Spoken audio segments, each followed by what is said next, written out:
It is so funny. I had to go back and remind myself who Kaggle was. Like, it feels like this character hasn't really been, like, fully relevant for, like, almost 2 cores at this point. Yeah, they're doing all this working behind the scenes, the Yuki, getting ready to this whole ruin exploration and everything like that. But, like, who they are, this individual that, like, is a previous demon lord that gives up their name to become Kaggle in order to, like, build up their strength and take revenge against Leon before they take their name back.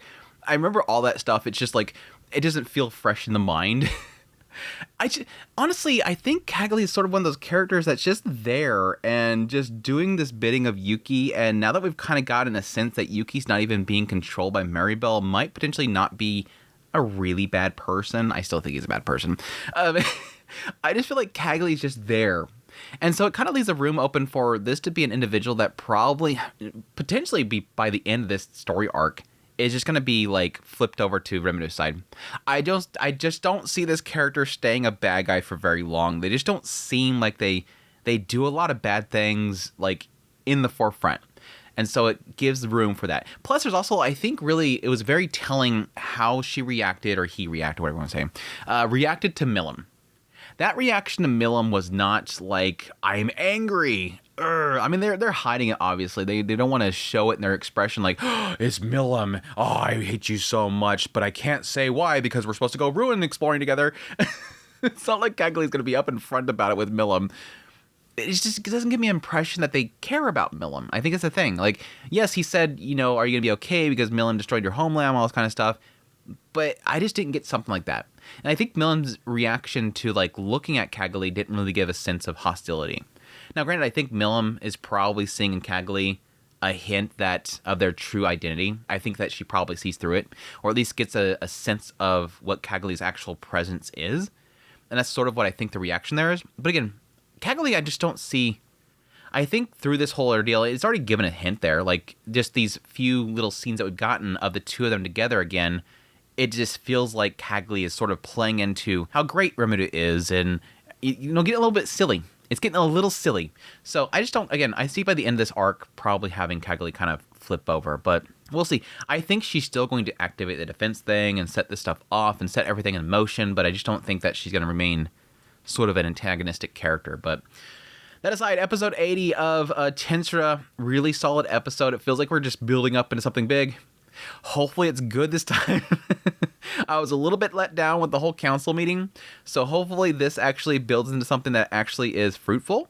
Now, they're already kind of getting into the ruins themselves, which I think in the past I've been pretty excited for overall. Like, when they started talking about, when Rimuru was talking to Kaggle and, the Yuki about those ruins for a while, it's been sort of exciting for me personally to get a little bit more into the lore of the world.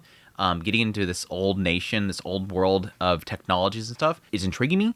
So hopefully that stuff, is fruitful. But anyways, let's get into the episode proper. Opening up the episode, we have the scene with Maribel, Yuki, and Johan.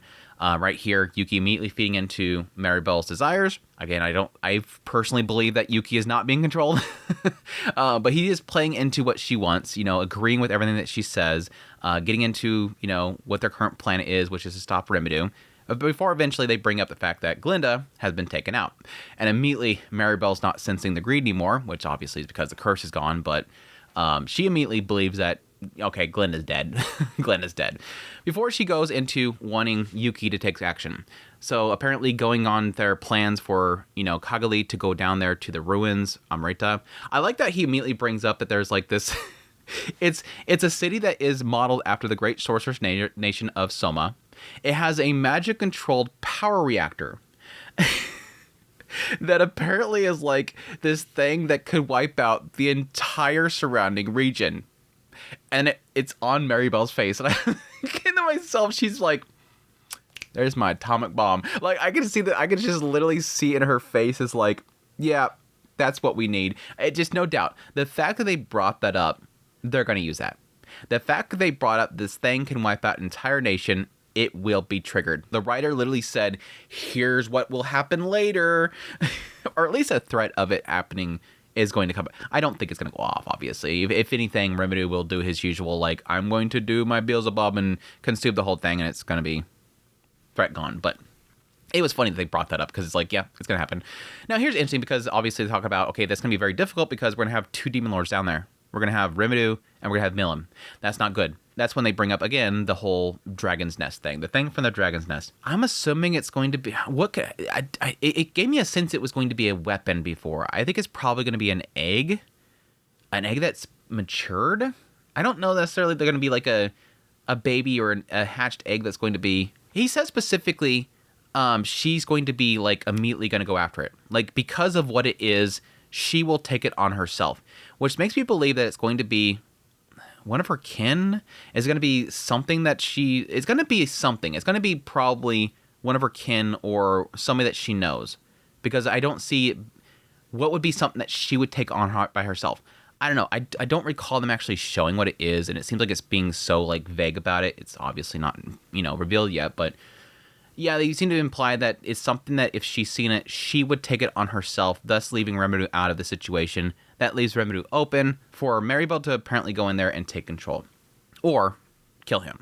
One of the two. But not a crazy plan here, but it's simple enough, I guess. But no, the funny thing here is that Yuki immediately is bringing up, okay, well, if we wipe out, Rimuru, the Storm Dragon's not going to be too happy about that. And Maribel says, no need to worry about that. It didn't dawn on me here until later on when Granville's talking to Maribel that I finally realized that, oh yeah, she's right here thinking, don't worry, we'll stick Best Girl on him. Yeah, later on Granville's like, well, yeah, technically if the Storm Dragon goes angry, it's going to threaten the Western nations and Luminous will step in. So we're good. Go ahead. He's like, Luminous will step in, don't worry. It's just so funny that literally everybody in this story and in this world, whenever they bring up the Storm Dragon, it's like terrifying. Like the whole conversation with the council over the last like 5 episodes has been, yeah, Rimuru seems like he's kind of weak, but Storm Dragon, that's the threat. Like everybody brings up the Storm Dragon. Veldora is the threat. Here is literally Granville and Maribel like, Luminous will handle it, don't worry about it. It's dorky. But anyway, that's when we cut over to Glinda, and she's talking to Rimuru about the fact that Yuki is fully under control of Maribel. Again, I don't believe this. It's odd that I thought that Rimuru made the assumption at some point that Yuki would have a unique skill. I mean, yes, there's a chance that Yuki doesn't have it, but I seem to remember that it was brought up at some point, or at least it's just an assumption. It's like this guy he's not in the position that he is and gotten as far as he is and literally saved a demon lord. Like, there's all this indication that he is very entrenched in this world and has connections to very strong people. I doubt by mind alone. I mean, the assumption there is that, yes, because he's, so brilliant and everything, he's gotten a gathering, but this dude's got a unique skill. It's odd to me that Rimuru hasn't picked up on it, or that Raphael hasn't picked up on it. That Raphael hasn't come to the conclusion that is. It's like having Rimuru sort of deny this is really weird. It just seems very weird. It's sort of gaslighting me. But yeah, I think that's where he comes to the conclusion of the idea that if that's the case, though, yeah, technically Yuki's innocent. I don't think that's the case. Again, I think that Yuki's playing into what Maribel wants, to not tip the hand too much, like allowing her to do whatever she wants, play into her hand, and then every now and then sort of break the control to kind of keep his own mind intact. I'm probably seeing Maribel as an asset to go against Rimuru. He is acting like he's being controlled by Maribel because he wants Maribel to defeat Rimuru, or at least play along with it and maybe gain a little bit more favor in Rimuru by, claiming that he was being controlled and helping him in the end or something like that. It's just, I feel like with how much emphasis that Yuki gives on the idea of his own ambitions, which, yes, you can claim is the reason why Maribel's able to control him. He's got so much greed, I can control him. That's the ambitions. I think that the significant play that it gives on ambitions, Yuki's not actually being controlled. He's got his own things that he's doing, and this is all playing into those ambitions. So, we'll see, though. I will admit that I'm at the point now where I'm kind of tired of it, that I kind of just want them to reveal it. Like, it's one of those things where I think in general Yuki as a character has been sort of an exhausting character for me. Like, I'm just kind of tired of him. Like, last season, for those that watched my impression video, I think the moment where we finally had Rimuru finally acknowledge, I think Yuki's against me, it was like a, finally, goddamn, dude. It just feels like, God, you're dragging this out so much. Just do something with this character. I'm so tired of cutting over to Yuki and nothing happening with his character. Just him meddling in the background, puppeteering. After that, though, we go to the reception hall because Glinda's hungry. We get to see that they have this entire reception hall that is based on Japanese food, ordering and, yawn. They get a little bit into specifically the merit system, which is obviously because they have no system itself, wages and whatnot, to pay people. They're still using some sort of merit system, which apparently Lobilius is the same. That's kind of odd. I think I'm with the Rimuru on the shock there of like, wait, really? You've been around that long and you're still got nothing set up? I dig like getting into the fact that even though Hinata has all this money, she's still making Rimuru pay.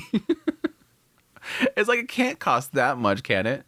Anyways, we get a little bit more information out of Glinda, specifically about the council, which is the 5 old individuals that kind of control everything, the 5 elders, which apparently is Granville. It's leading it. It's Maribel scheming behind the background. And yeah, I like the fact that right here, and it happens again later on, I love these moments where it feels like the character is not going to act like extremely oblivious to this. Like right here, Rimuru's like, wait, Gobon and Johan were like against each other at the council meeting, and yeah. Glenda's like, yeah, that's what she wants. That's what Maribel wants. She wants that division there because whoever wins in the end will kind of take the different route. Like, this path can go 2 different ways. We're going to either take out Rimuru or he's going to overcome us. Whichever path happens, one of these 2 individuals will kind of do the fall through. Okay, Gabon lost. Now he can sneak in and be your friend. I like that. Glinda right here going, yeah, I know how she works. Don't be dumb. don't be fooled by this. So we're already establishing her. The moment that, Johan runs up and say, hey, Rimuru, he can go, yeah, I know what you're doing. Or at least play into it. I'm assuming that Rimuru would just play into it. Once, Johan shows up and says, hey, man, I helped you out and I supported you. Let's have some talks. Rimuru's like, okay, yeah, I know he's just playing into things. He's being controlled by Maribel, whatever. And yeah, like I said before, like it happens later on as well, where Gobota is like, hey, wait, don't forget this whole thing that's happening with the ruins. Don't just walk into there like an idiot. I like that stuff. But anyways, yes, the last thing that Glinda brings up is the Blood Shadow, which, okay, they handle Roso's dirty work. I don't remember if they've actually shown any of the individuals that are a part of that group. I'm assuming that Glinda was a part of that, but I don't know. They're probably gonna be that difficult. Like, there's a lot of like groups and whatnot where it's like shrug. It's like not like they're gonna hurt Rimuru. Rimuru is so freaking OP at this point, and we have all these people that can like resurrect. I don't know if we have a fear right here, but no, it's interesting right here. Honestly, to kind of take a step back because they point out the fact that everybody's obviously tense to Rimuru because Rimuru, what he's doing, it seems like he wants to fight. Maribel is acting this way and pushing back and being aggressive against you because you're a threat. And Benimaru and all of them are like, I thought that was your intention. Yes, it makes sense. Everything he's been doing up to this point has been aggressive. He's come here after establishing economic power and literally coming at the front door and saying, I've basically taken what you have, which is economic power, and I've taken it for myself. People are coming to me instead of you. I've harmed you. Let's be friends. It doesn't really look good. So yes, it makes sense to everybody in the room that, yeah, I thought you were going for that. Rimuru's the only one that's like, wait, no, I want to be friends with everybody. And it's just like, oh God, you're so tense. I love it. But yes, this is where we established that Rimuru is going to be going to the ruins with Milim and Shion, apparently going to be taking Gobota with him, and that potentially that could be a trap, and that they're going to just use the opportunity to draw out the enemy, see what they're doing. We have a little bit of a montage. We get to see Shion with a new outfit. She loved that outfit so freaking much. She just dancing around so happy with it. Like something that Rimuru bought me, and she wants to take it to the ruins. That was great. Glinda gets her introductions to everybody. Everybody's watching them. And then they give the gun to the door. I'm sorry. I mean, again, this establishing in this world, guns are like not really much. It's like we have magic that these things are kind of weak. The only reason that Glinda is powerful with is because she's infusing with magic and she's teleporting the bullet and whatnot. But anyways, it's just like this moment where he hands the thing off to the dwarf and he immediately looks down the barrel and is like, dude, you have to explain these things to individuals that have never used one, what not to do before you hand it to them. Don't hand it to them and then go, wait, don't do that. You go, this part, don't get near it. This part, the bad part. Always keep it away from anything you don't want harmed. It's just like, here you go. I hate it. I hate it so much. They like showed it later on. Gobota like brings out the prototype of it. And again, it establishes from Rimuru's perspective, these things aren't really powerful. It does look like it's going to be using magic. It looks like it infuses magic, or at least has a little gem on there, which I'm guessing is like an amplification of magic. Now, he said something to the fact that at least Shuna implied that she wants one, so I'm guessing eventually he's probably going to give one to Shuna, even though she knows martial arts and whatnot. She knows magic, and she knows how to, like, incinerate people. I'm assuming that some people might end up using it, but it's still an aspect of, like, you're introducing this element to this world, and it's kind of dangerous. I don't know. It kind of opens the door to more, munitions and different types of weapons, and then eventually, bombs and atomic bombs and yada, yada, yada. But again, this world has demon lords that can nuke an entire area. So I'm not really necessarily thinking this is going to be something that's going to introduce to be even more dangerous. It just kind of gives the common folks a more easier way to, have wars and whatnot to harm each other. So when the demon lords and whatnot are not involved, people are more easily able to kill each other. So I guess that's sort of the potential bad side to all this. But again, Revenue has control over it. He can decide who gets it. I do like this, though. Milim's, like, so excited to be going exploring with him. Even, like, with Gobata, it's like, you have to go exploring with her, because if you don't, she's going to be really mad. She's, like, super excited for this whole thing. And, yeah, like, right here, they're all getting the outfits and everything. They're liking the fact they get to dress up. This just becomes a stupid, like, field trip, even though he knows he's going to a fight. It's kind of goofy. But, yeah, Gobata gets dragged into it. They all get their outfits, go off there to see Kagami. And, again, like I said, the little initial impressions of Kagami right here doesn't feel like she's antagonistic. But again, she's not going to, like, come out and say that she's not liking Milim. I just don't get an impression. And I think with Milim's reaction to sort of using her ability on her, I don't know necessarily that she's seen anything besides the fact that, again, there's a demon lord here, or a presence that I know of that is being hidden, or at least not potentially the same. But we'll see. But yeah, they go through their little process of getting everything gathered. Remedy uses OP main character ability, open gates to entire warping, and runs into the people of Distav. Again, I'm really kind of curious what all we'll get into with this area. I hope that a lot of the stuff around, Kagami and this big plot they have to activate the defenses of this town, put the thing from the dragon nest out there in order to keep Milim distracted. Hopefully this stuff turns into something decent, but I think, like, the thing here that's more interesting is potentially getting into the old world, the technologies there. I would assume that Remedy wants a lot of that stuff for potentially, something in the future. They kind of already implied a lot of relics and whatnot there that could be possibly really strong. I think that was my initial, like, concern about the idea of Remedy knowing that Yuki is antagonistic against him, having his subordinate go to these ruins and potentially get something that could be used against him. It was like a little bit of a duh moment there, but I don't know. We'll see. But I'm kind of excited for the next coming episodes. Hopefully something really cool comes out of it. But until then, hope you guys enjoy this impressions. If you did, hit the like button down below. Until next time, take care.